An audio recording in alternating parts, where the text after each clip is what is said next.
Buongiorno a tutti e grazie per essere qui questa mattina. Voglio ringraziare anche i membri veronesi di Ancora Italia per l'ospitalità nella loro terra. Io mi presento, sono Rosanna Golino, il presidente del Comitato Culturale per la Libertà Consapevole che ha organizzato questo incontro. Il Comitato, nel realizzare eventi ed occasioni di condivisione e confronto, ha un'idea ben precisa ed un impegno, ossia quello di coltivare la cultura e mettere in moto un cambiamento per generare maggior consapevolezza, informazione e conoscenza. Le nostre parole chiavi sono sviluppo della persona, del pensiero critico e consapevolezza.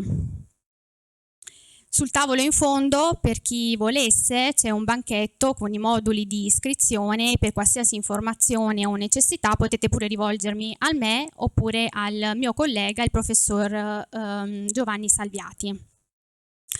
Oggi è importante anche ricordare la festa della Repubblica Italiana ed è doveroso ricordare a noi stessi l'impegno morale e civile che dobbiamo mantenere ogni giorno affinché si possa costruire non una comunità migliore, ma una comunità idonea a stimolare e indirizzare la coscienza dell'uomo, a risvegliare le risorse intellettive.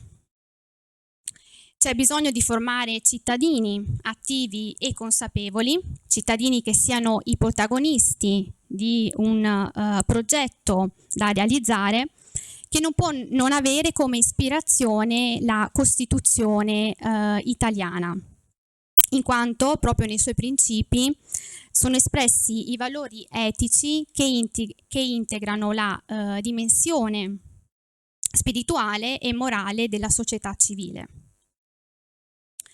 Oggi siamo qui per fare un atto, per mettere al centro di tutte le possibili azioni la cultura. Come sostiene anche il grande giurista Gustavo Zagrebeschi, la Repubblica Italiana è fondata sulla cultura. Oggi iniziamo con il riflettere su un concetto importante che è quello del flusso dell'essere, fare e avere. Queste tre dimensioni possono e devono trovarsi in equilibrio, poiché l'essere inteso come sviluppo della persona, come integrazione psicologica, spirituale e culturale, porta poi all'avere, all'ottenere, al fissare degli obiettivi per realizzare un programma futuro, un programma che sia concreto e che non si basi su certezze o degli ideali vacillanti. Abbiamo qui con noi degli importantissimi ospiti.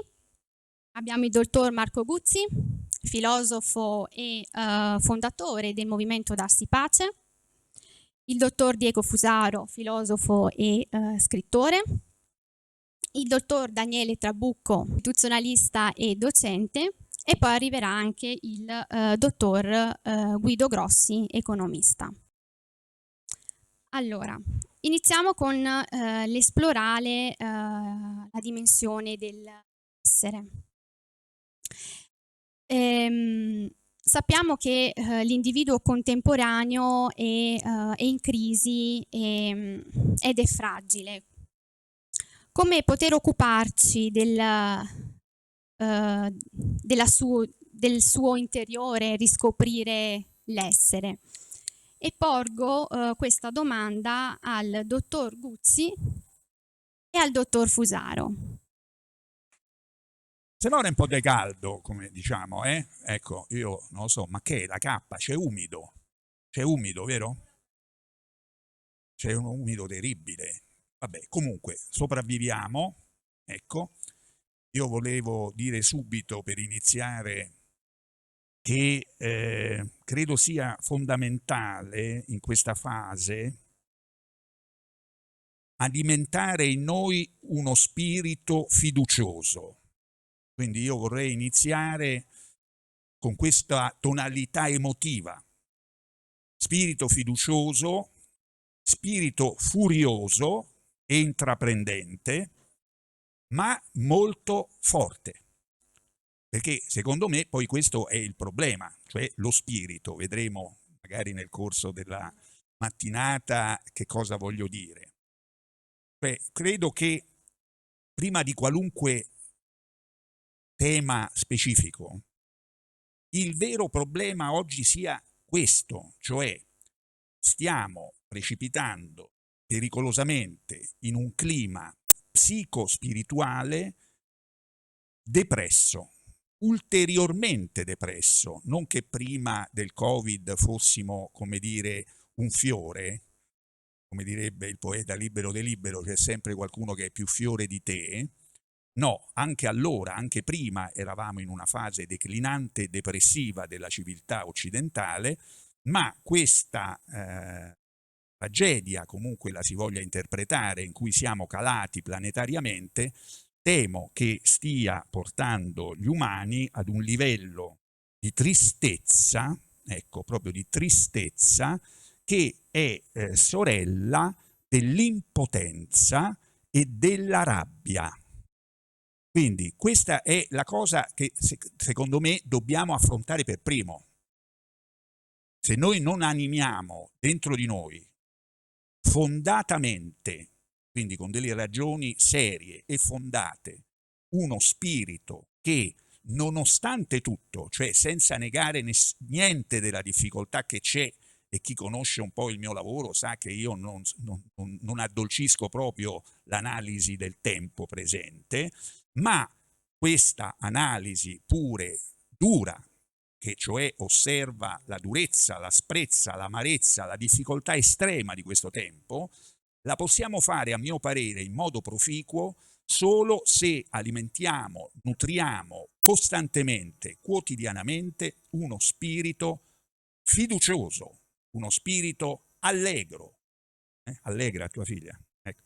Uno spirito intraprendente, cioè che sappia affrontare la crisi. Perché? E questo è il primo punto che voglio dire.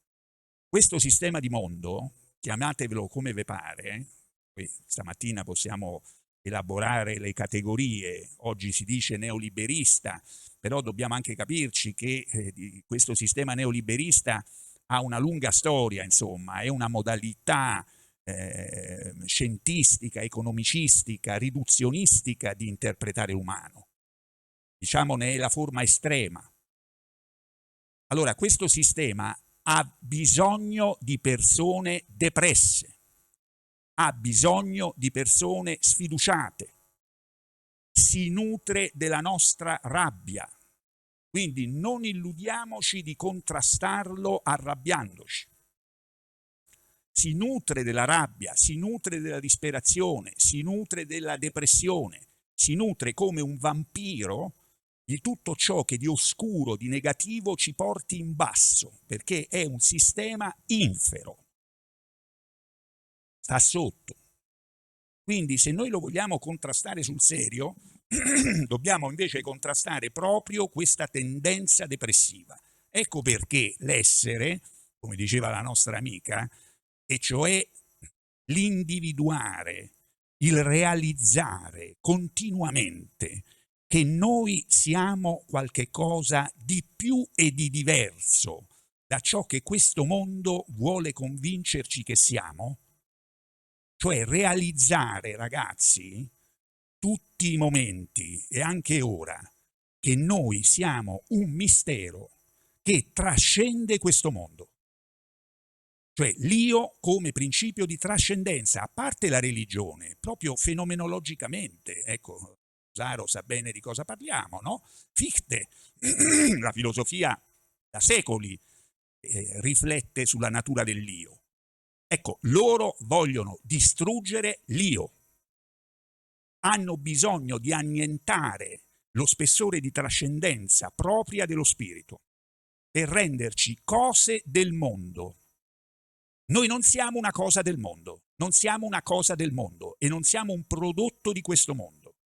Siamo un principio misterioso che anche adesso trascende. Lo capite che noi trascendiamo continuamente la situazione?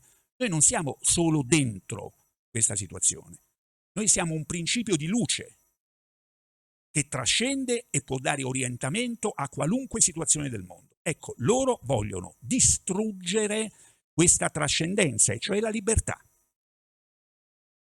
perché hanno bisogno, si credono loro, ma in realtà questo è praticamente impossibile, ma il progetto è quello di creare un sistema di mondo in cui non ci sia più spirito, non ci sia più libertà, gli umani vengano ridotti a big data, controllabili e vendibili, e come dicono i loro teorici, ragazzi, non è questa una mia idea complottista, attenzione Diego, e qui appena dici la verità diventi un complottista, perché purtroppo il sistema culturale è in mano ai veri complottisti, cioè a quelli che stanno veramente organizzando un complotto e da tempo per distruggere l'umano. Ok? Quindi loro vogliono che la società diventi alveare, lo teorizzano. Quindi un sistema in cui ognuno di noi non è un io spirito libero, trascendente, che con la sua riflessione decide liberamente cosa fare. No, loro dicono questa idea è sbagliata. Non esiste questo spirito, non esiste questo io interiore.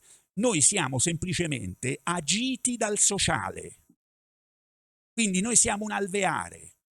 E più saremo un alveare, un flusso, diciamo, che agisce tutti d'accordo perché non esiste la libertà. Questo è il migliore dei mondi possibili, e quindi orientati dai dati e dalla pressione sociale, e quindi adeguati ad un conformismo radicale, creeremo il mondo perfetto, il loro mondo perfetto, che produce poi semplicemente un'oligarchia che può detenere il controllo economico di questo flusso informativo e fare di noi quello che vuole, e si vede quello che vuole.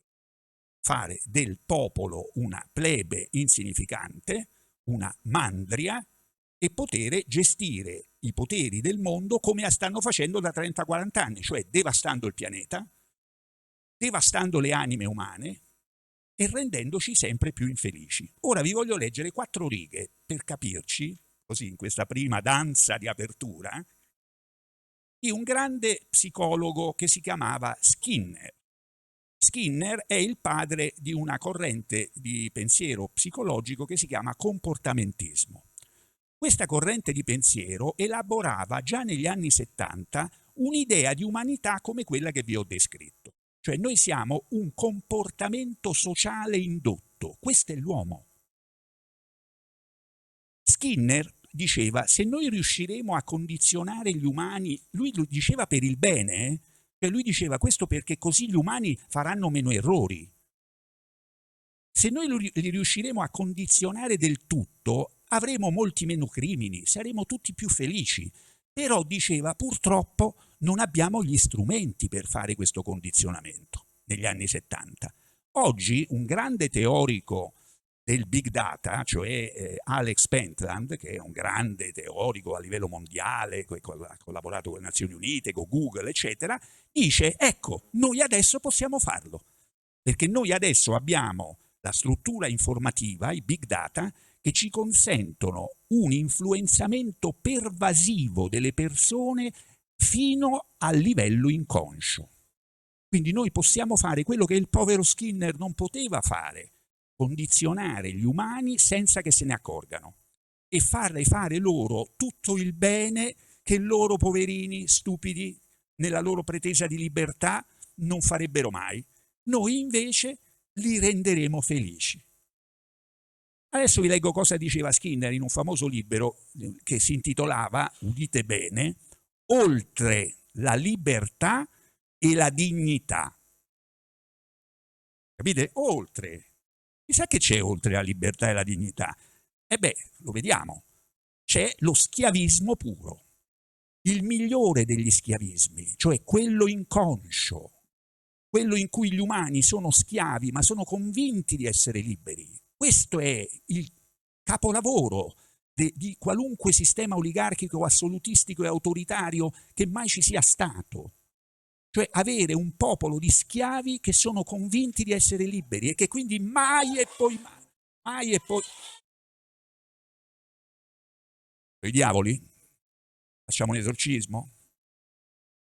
Ok, quindi mai e poi mai si ribelleranno, perché se tu sei convinto di essere libero, perché puoi fare quello che vuoi, cioè comprare un dentifricio invece di un altro, mangiarti un hamburger vegetariano invece di uno di carne di maiale, questa è la tua libertà, come diceva negli anni 30 Henry Ford, no? Henry Ford diceva: i miei operai sono liberi di comprare la mia automobile di qualunque colore vogliano, a condizione che sia nera. Ok? Adesso è molto, diciamo, avanzato. Allora, diceva Skinner, ciò che sta per essere abolito è l'uomo autonomo, l'uomo interiore, l'homunculus, il demone che ci possiederebbe. Voi credete di essere degli uomini liberi, credete di avere un io interiore, credete di essere spirito, ma siete scemi? Non avete letto Skinner? Siete nel Medioevo? No, ragazzi. L'uomo difeso dalle letterature della libertà e della dignità, capito? Te stai ancora a leggere Petrarca, Shakespeare, quelli che parlavano dell'io, dello spirito. Questa abolizione è ormai molto in ritardo. Non aveva gli strumenti. Questo io ha tratto origine dalla nostra ignoranza e a mano che la nostra comprensione aumenta, la sostanza di cui è composto si dilegua, non esiste questo io di cui parla Marco Guzzi, io trascendente, io spirito, non esiste. Noi siamo dei flussi di comportamento condizionato. Si tratta solo di condizionarci meglio, in modo che non facciamo troppi danni come ne abbiamo fatti quando credevamo di essere liberi. È necessario per la salvezza della specie umana. Non esitiamo a dire addio all'uomo in quanto tale. Ok? Questa è la filosofia psicologica che sta dietro al dataismo, che sta dietro a questa fase nuova di neoliberismo, che vuole ragionevolmente, dal suo punto di vista, eliminare del tutto l'io come libertà e trascendenza, per creare un sistema di mondo controllato, determinato al 100%. Potremmo dire in termini biblici, per chi ne conosca il linguaggio, che loro vogliono fare di questo mondo il regno. Cioè questo mondo, che nella tradizione occidentale, cristiana occidentale, non è che il regno di un principe non propriamente illuminato, no? Per cui il Cristo dice: il mio regno non è di questo mondo. Ecco, loro vogliono fare di questo mondo il regno ideale, il migliore dei mondi possibili, il luogo in cui nessuna persona assennata avrebbe nulla da dire. E se hai qualcosa da dire, caro Diego, forse non stai bene, forse hai bisogno di una cura psichiatrica. Piccolo ricovero, e poi se ti agiti protestando che magari vuoi la libertà, qualche psicofarmaco e ti metti tranquillo. Questo non è una novità, ragazzi. Negli anni 60 in Unione Sovietica uno dei maggiori poeti, Josif Brodsky, fu chiuso in manicomio psichiatrico con la denuncia esattamente di essere un pazzo. Ma come? Sei nel migliore dei mondi possibili e ti lamenti? Allora sei malato e ti curiamo. Ecco, l'insurrezione, la cultura come atto politico rivoluzionario non deve, a mio parere, dimenticare mai questa sorta di radicalità del problema. Cioè, quando la Thatcher diceva there is not alternative, no? La famosa Tina, ecco, noi la dobbiamo leggere in questa chiave, una chiave antropologico-spirituale radicale. Non c'è alcuna alternativa a questo mondo, perché non c'è un io trascendente che lo possa contestare. Da qui possiamo ripartire.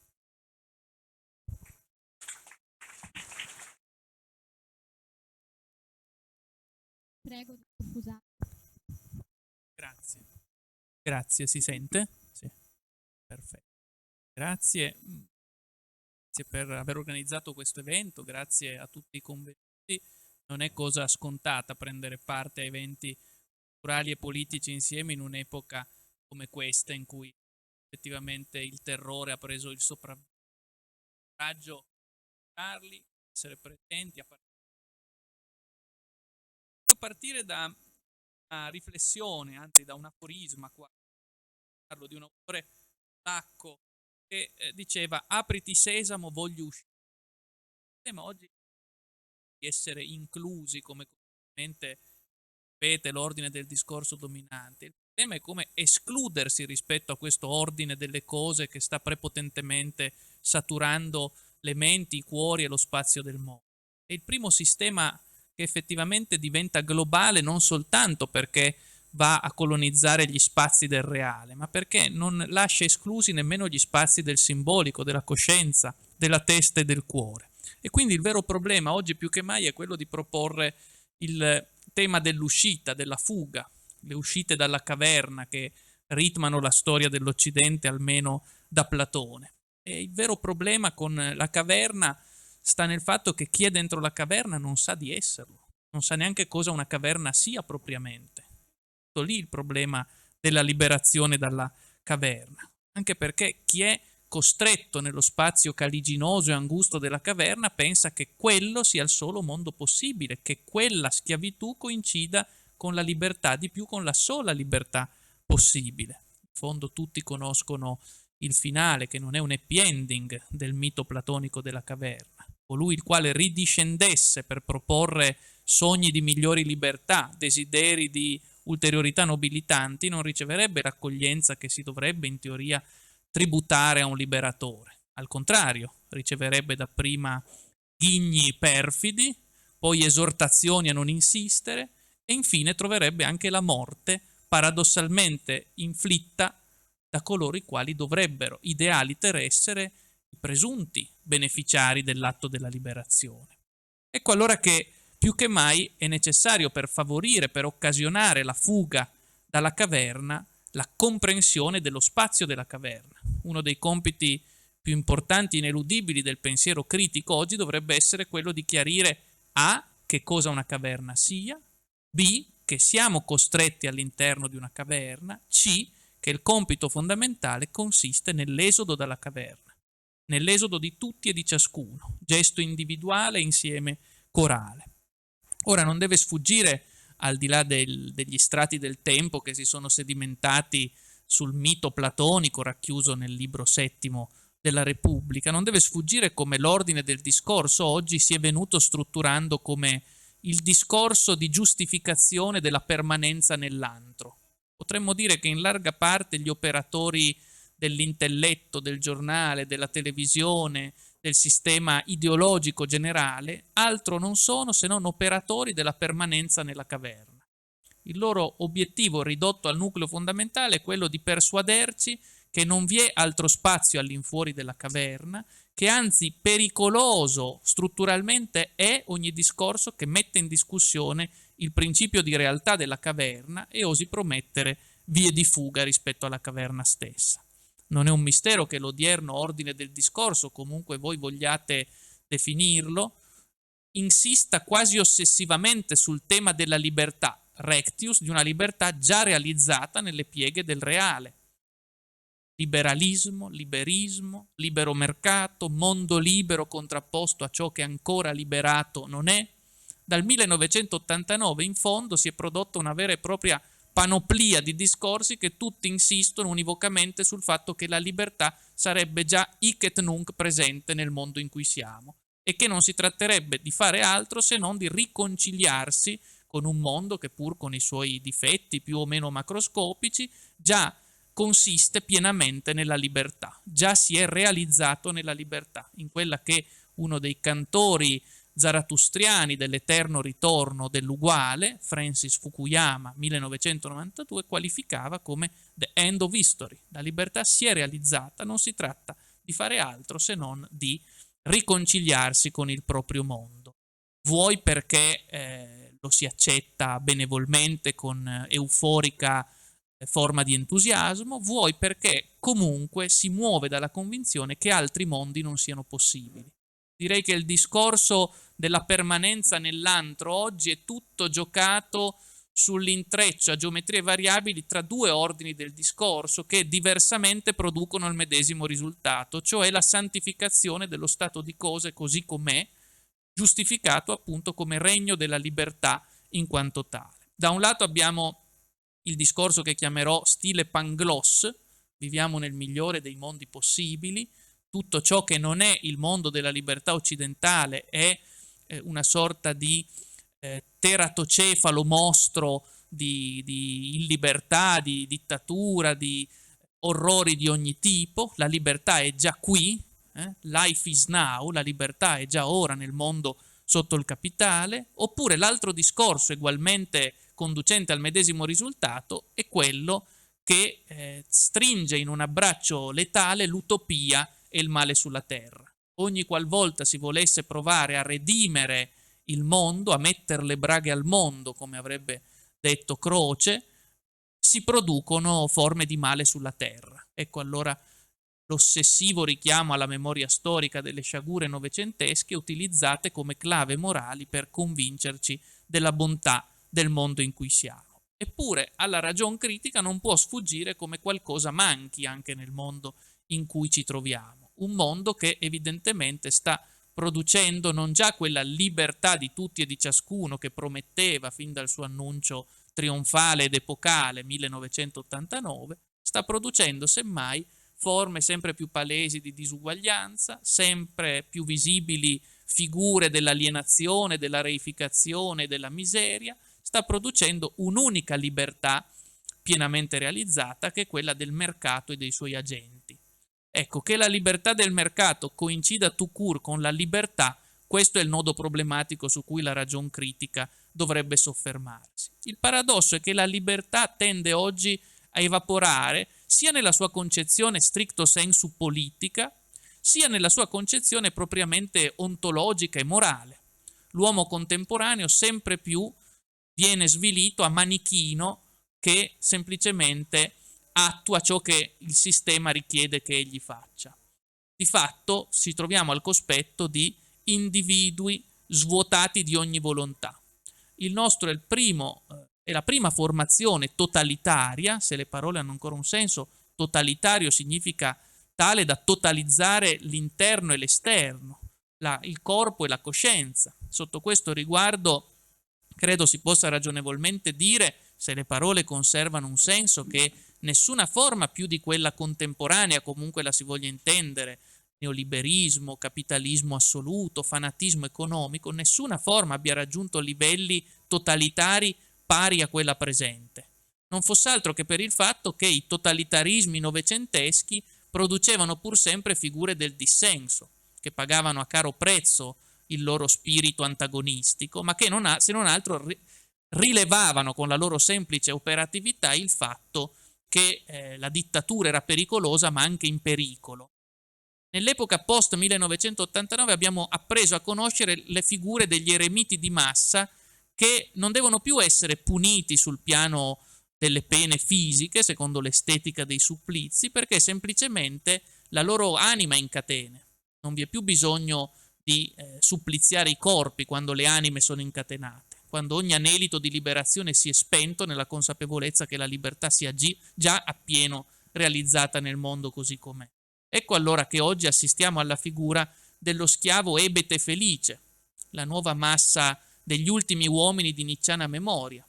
L'ultimo uomo di nicciana memoria è quello che non crede più in nulla, nulla di grande per cui battersi, nessun ideale in cui sperare, semplicemente l'accettazione dello stato di cose vissuto ora con depressivo disincantamento, ora con euforica alienazione. Fatta salva la salute, dice Nietzsche. Una vogliuzza al giorno e una alla notte, fatta salva la salute. Quanta verità vi è in questa profezia nietzschiana. Fatta salva la salute, tutto il resto può essere sacrificato. Ecco, questo è lo scenario degli ultimi uomini contemporanei, lo scenario di un mondo in cui effettivamente si stanno dissolvendo in pari tempo la libertà morale degli individui, che sempre più semplicemente rispondono con riflesso pavloviano agli stimoli del sistema dominante, sempre più agiscono in maniera irriflessa, tecnicizzata, come burattini mossi dall'ordine della produzione. Abbiamo sotto questo riguardo una batteria di esempi che caratterizzano il nostro presente e che ben potremmo qualificare con le parole di Dante nel Convivio, una massa di pecore che precipitano seguendosi l'un con l'altra nell'abisso. Sempre più manca lo spirito dissenziente, un solo gregge e nessun pastore, per citare ancora Nietzsche. Chi pensa da sé se ne va al manicomio.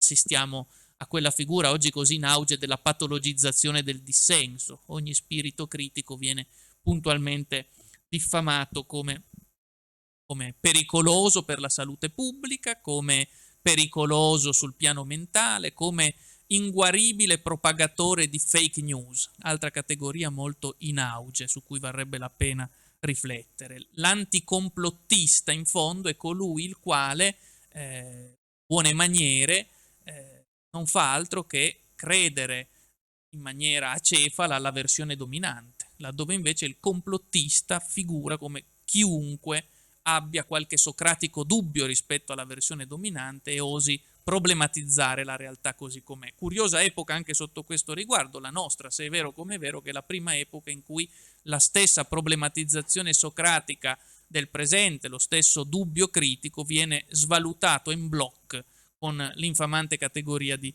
complottismo.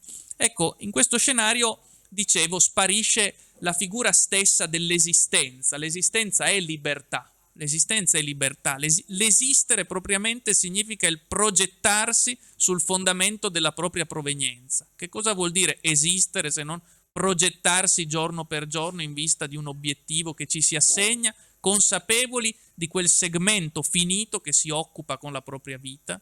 Esistere significa esattamente questo, progettarsi, lanciarsi avanti sul fondamento dell'eredità, della provenienza da cui si deriva. Ecco, sempre più spesso oggi, nell'apoteosi del culto della reificazione, smettiamo di esistere e siamo alla stregua di tutti gli altri enti. Siamo cose fra le cose, specificamente nella forma della merce, che semplicemente circola, da cui si ricava valore, che non esiste.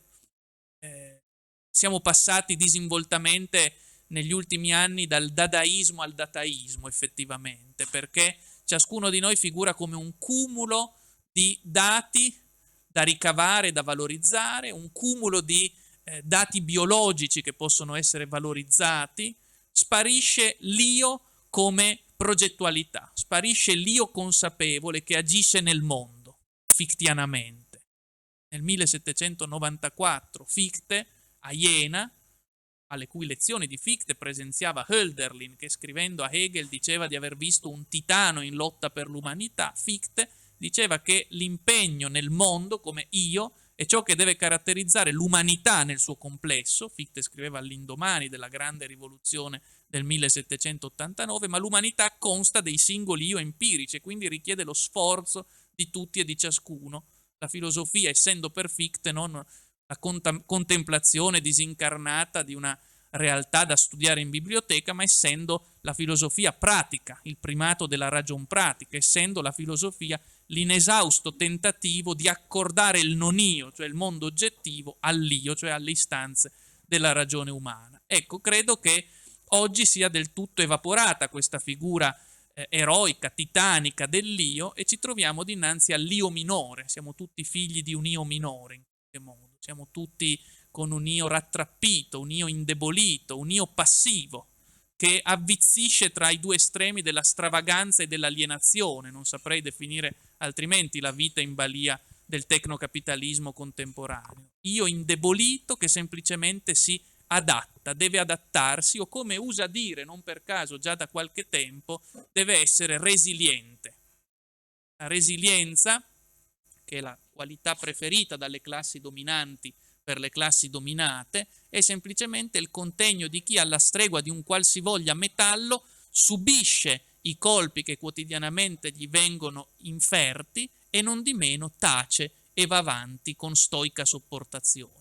è una figura per molti versi simile a quella analizzata da Adorno e Horkheimer nelle pagine della dialettica dell'illuminismo dedicate alla industria culturale, Donald Duck. Donald Duck è l'emblema della resilienza. Qual è il contegno di Donald Duck? È ricevere la sua buona dose quotidiana di botte e non di meno andare resiliente avanti come se nulla fosse, senza mai opporre resistenza. Ecco perché uno dei compiti fondamentali dell'esistere, o meglio di un esistere che non fosse mero sopravvivere, o essere alla stregua delle cose, dovrebbe oggi essere il recupero della resistenza contro la resilienza, dell'io pratico contro l'io passivo. Oggi prevale, se vogliamo ancora richiamarci a Fichte, la figura del dogmatismo.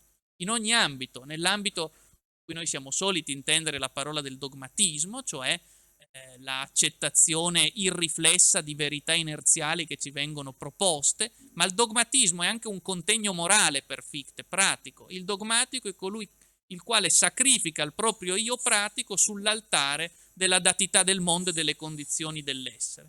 Il dogmatico, dice Fichte, ha la responsabilità di chi pensa di essere un pezzo di lava sulla luna, usava questa espressione. Ecco.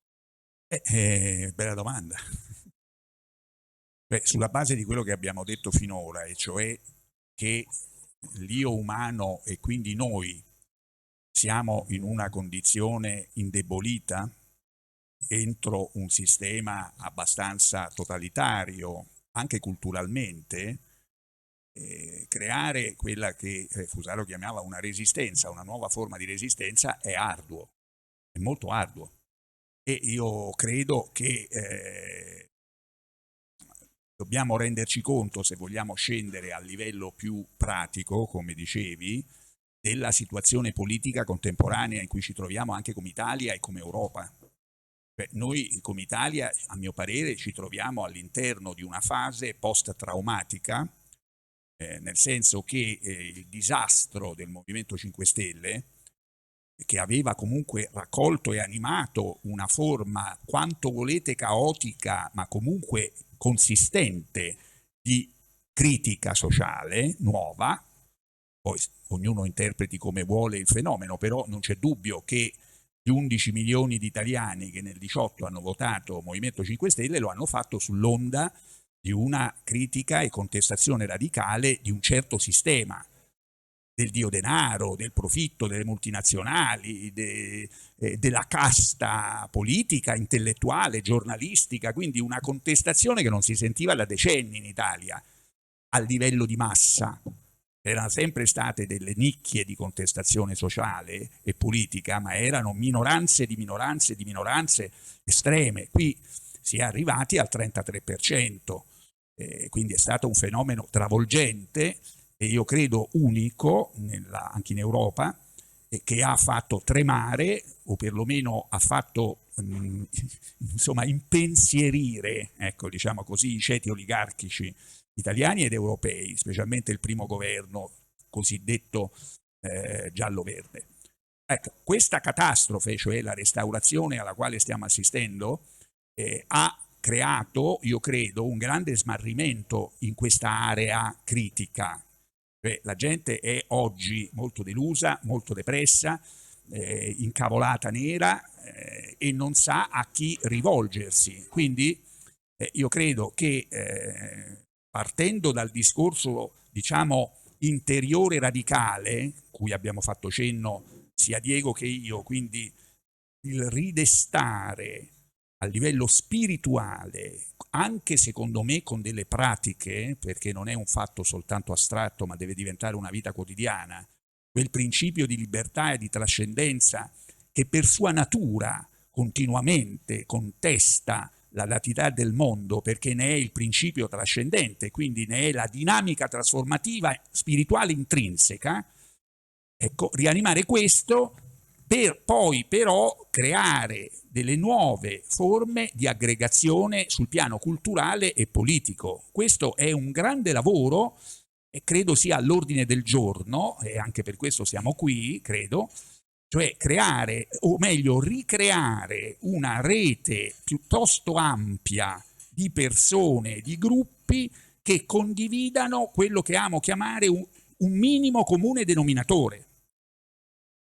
che secondo me è già stato in qualche modo descritto, quindi una visione profondamente critica di un sistema che non è solo economico, che non è solo politico, che è culturale, antropologico e filosofico alla fine, e spirituale ancora più profondamente. Quindi io credo che molti milioni di italiani, se potessero ascoltare queste parole, concorderebbero, perché poi purtroppo le conseguenze di questa visione disastrosa del mondo le viviamo tutti i giorni, insomma, no? L'allarme apocalittico è la cronaca dei TG quotidiani.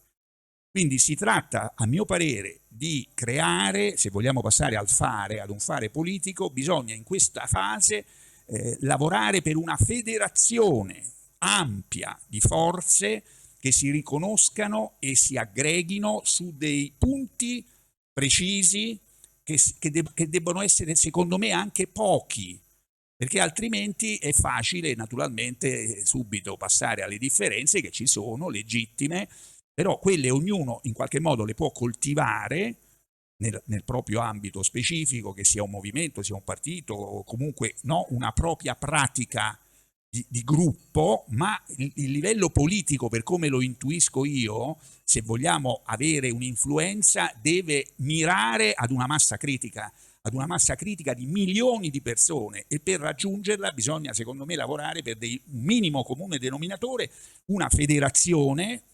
Ci vuole ampiezza di cuore, generosità, superare i narcisismi, superare i piccoli egoismi, i piccoli individualismi che purtroppo anche naturalmente si sviluppano, specialmente nelle fasi critiche come questa, e cercare di collaborare a creare questo work in progress, diciamo, antisistema.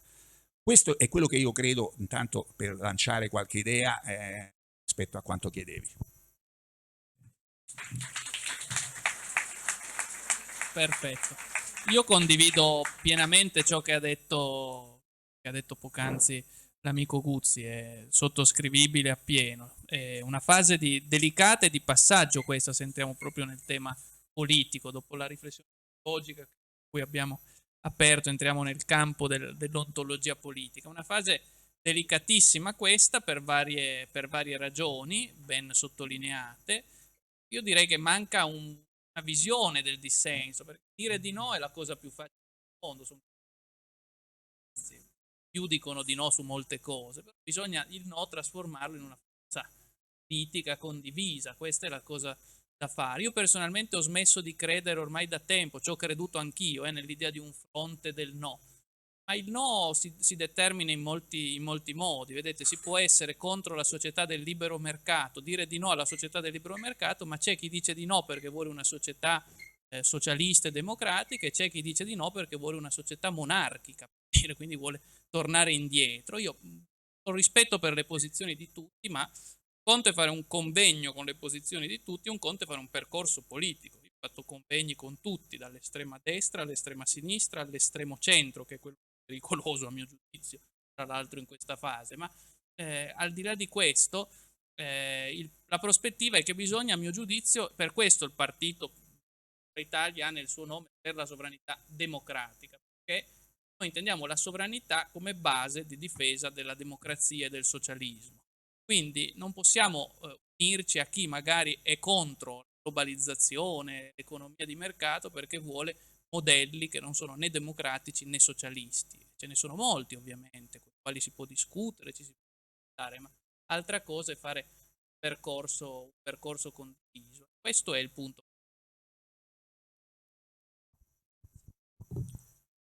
Un fare politico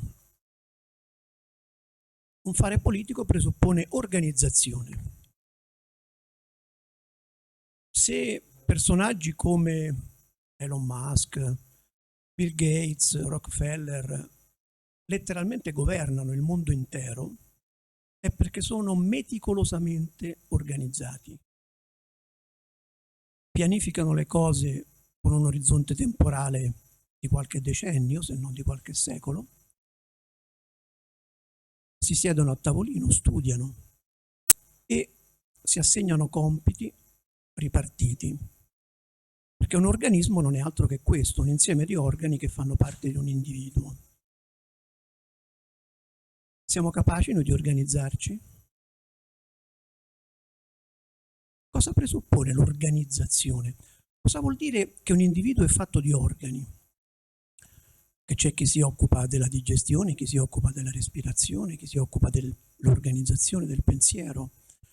E ogni organo a sua volta è fatto di tessuti, ogni tessuto di cellule. Ecco, pensiamo ognuno di noi come una cellula. Siamo capaci noi oggi di capire che tipo di cellula sono io. In questo organismo io che cellula posso rappresentare? Perché non è facile capirlo, ma soprattutto non è facile accettarlo. Perché se il mio compito è quello di digerire, io non ho il compito di pensare. Se il mio compito è di respirare, io non posso occuparmi anche del digerire. Sappiamo rinunciare a quello che non è nostro, che non è di nostra competenza.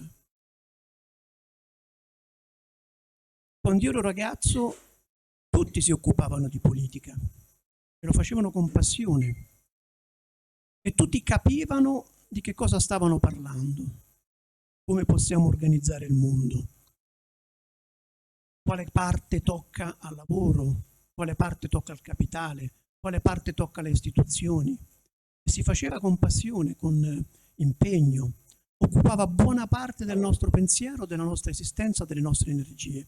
Poi per un lunghissimo periodo di tempo ce ne siamo occupati sempre di meno, abbiamo smesso completamente di occuparci, abbiamo dimenticato, abbiamo smesso di pensare, ma soprattutto abbiamo smesso di fare e abbiamo lasciato fare. Siamo stati invitati a lasciar fare ai tecnici, a lasciar fare ai mercati e ci siamo accomodati. E oggi non siamo capaci, non siamo letteralmente capaci di capire come si organizza la politica, anche perché non sappiamo cosa desideriamo, siamo molto confusi.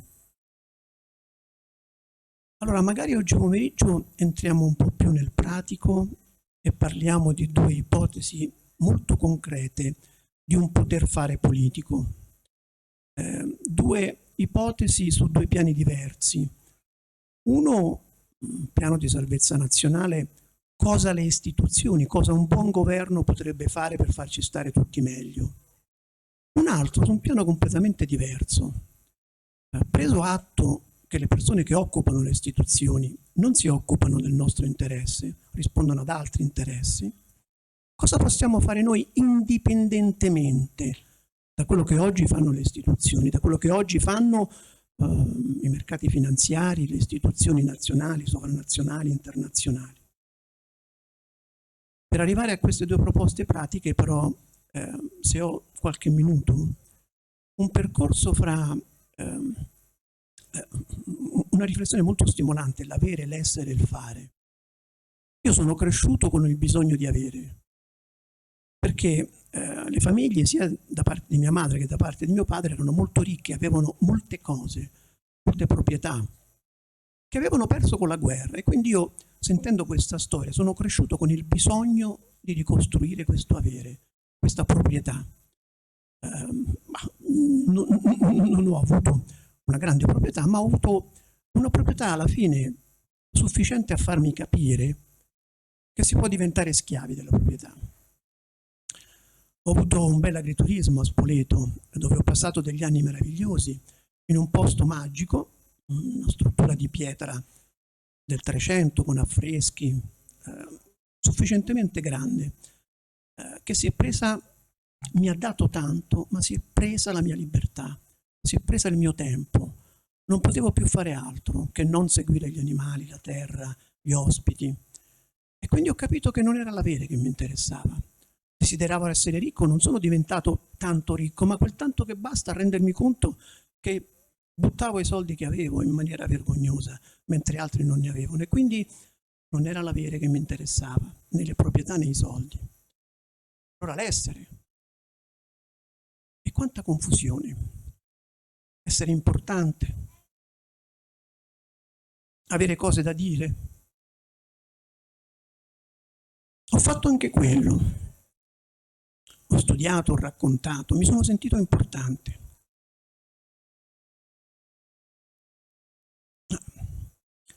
In questi giorni ho appena finito di leggere Eckhart Tolle, che è un libro pesante da leggere, perché demolisce alle fondamenta la nostra illusione di essere. E sto scoprendo in questi giorni che non sono questo corpo, non sono questi pensieri, non sono la mia storia. E questo ha molto a che fare con la relazione fra l'individuo e l'organismo, fra il singolo e il tutto. Perché per prendere consapevolezza che posso essere soltanto una cellula di un organismo molto più grande e che quindi devo rinunciare a molta parte dei miei pensieri folli, dei miei desideri, delle mie aspirazioni, per diventare qualcosa di più grande devo rinunciare al mio essere individuale. Ed è tutt'altro che scontato, tutt'altro che facile. Ma credo che quello che sta succedendo in questo periodo è proprio questo. Da una parte riscopriamo il bisogno di riscattare la nostra dignità di persone umane e quindi anche di individui, ma contemporaneamente capire che per raggiungere un risultato importante, allo stesso tempo, mentre recupero la mia dignità, dobbiamo capire che ognuno di noi non è niente, se non una cellula in un organismo che ancora non riusciamo ad immaginare. E forse facendo vuoto nei nostri pensieri, forse ci potrà arrivare un'illuminazione. Lasciar fare. Fare o lasciar fare? Certo, se dobbiamo lasciar fare i mercati, se dobbiamo lasciar fare i tecnici, se dobbiamo lasciar fare Elon Musk o Bill Gates, i risultati sono molto chiari e non sono buoni.